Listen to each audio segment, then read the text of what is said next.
ये बात सामने निकल कर आ रही है। कुमार गौरव बता रहे हैं क्योंकि बीजेपी ऐसा नहीं हो सकता कि वो जवाब न दे, पलटवार ना करे। अब किस रूप में इसका जवाब आएगा थोड़ी देर में पता चल जाएगा। प्रभाकर मिश्रा भी हमारे साथ मौजूद हैं। प्रभाकर, आप भी अपनी नजर लगातार बनाए हुए हैं। देश में कई मुद्दे जो हैं उभर रहे हैं केंद्र सरकार को घेरने के लिए, 24 में बीजेपी को घेरने के लिए, लेकिन कारगर होती हुई कौन सी कोशिश आपको नजर आ रही है?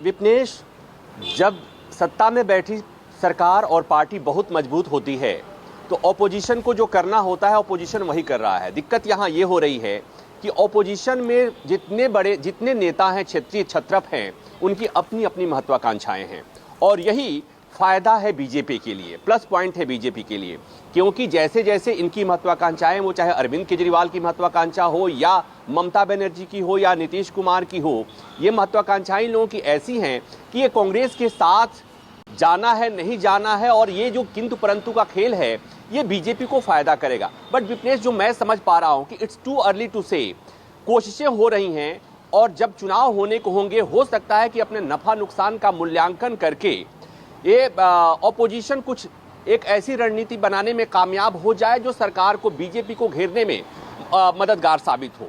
लेकिन फिलहाल जो आप बातें कह रही हैं और जो आपने शंका और संशय व्यक्त की है, ये मैं समझ रहा हूं कि ये बातें कांग्रेस भी समझ रही होगी, ममता बनर्जी भी समझ रही होंगी, नीतीश कुमार भी समझ रहे होंगे, अरविंद केजरीवाल भी समझ रहे होंगे। लेकिन अभी का मसला ये है कि आपने देखा कि जब आम आदमी पार्टी के खिलाफ कार्रवाई शुरू हुई, मनीष सिसोदिया की गिरफ्तारी हुई कई जगहों पर, जब ईडी के छापे पड़े और तमाम अपोजिशन के लीडर्स के ऊपर छापे पड़े, उसके बाद एक अलग तरह का गठबंधन बनने और बनाने की कोशिश हुई।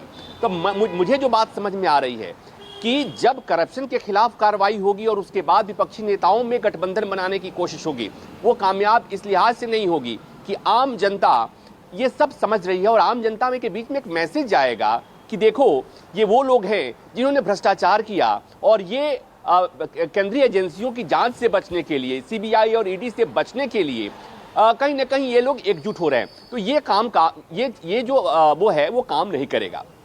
तो अब बात वही आती है जैसा आपने कहा कि कोशिश हो रही है कांग्रेस से दूरी रखनी है। अगर तो कांग्रेस से दूरी रखने के बाद अगर किसी से आप पूछेंगे, कोई भी पॉलिटिकल ऑब्जर्वर होगा तो कहेगा कि अभी अगर हम ये बात कहते हैं तो यहां पर बीजेपी को फायदा होता हुआ दिख रहा है। अभी मुझे थोड़ी सी बात इस पर भी कर ले विपनेश कि जो दिल्ली में जो पोस्टर दिखा हुआ है निहायत ही सियासी पोस्टर्स है। जैसा कुमार गौरव ने कहा कि दिल्ली में पोस्टर लगाना कोई पुरानी नई बात नहीं है। जब से आम आदमी पार्टी की सरकार आई है दोनों पक्ष से खूब पोस्टर वार हो रहा है, और दिल्ली में क्यों आपने पेटीएम सीएम कर्नाटक में भी देखा, आपने तमिलनाडु में भी देखा, आपने बिहार में भी देखा। तो पॉलिटिकल पोस्टर्स लगते हैं। और एक और ज्ञान की बात और विडंबना की बात कहे विपनेश कि ये एक एक्ट है देश में जहां पर पब्लिक प्लेसेस डिसफिगरमेंट एक्ट है, प्रत्येक राज्य सरकारों ने बना रखी है। वहां पर मामूली सी कुछ 6 महीने तक की सजा और कुछ 500 तक का जुर्माना, ऐसे ही कुछ बहुत छोटी सी रकम होती है। तो वहां पर थाने में जाते हैं, बहुत खोता है, पुलिस पकड़ती है और थाने से ही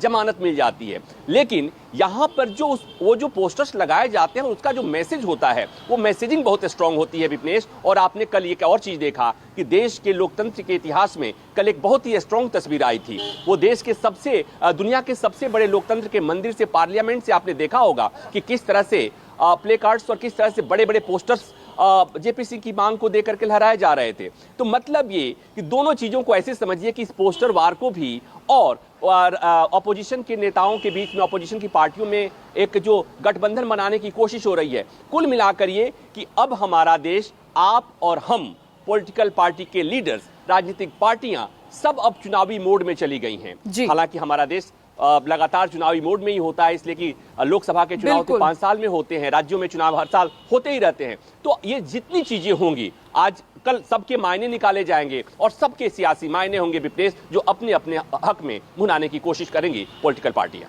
नमस्कार, मैं हूं मानक गुप्ता। अगर आपको हमारा ये वीडियो पसंद आया हो तो इसे लाइक और शेयर जरूर करें, और हाँ, हमें सब्सक्राइब और फॉलो करना ना भूलें ताकि आप देश और दुनिया की कोई खबर मिस ना करें। तो जुड़े रहिए हमारे साथ और देखते रहिए न्यूज़ 24।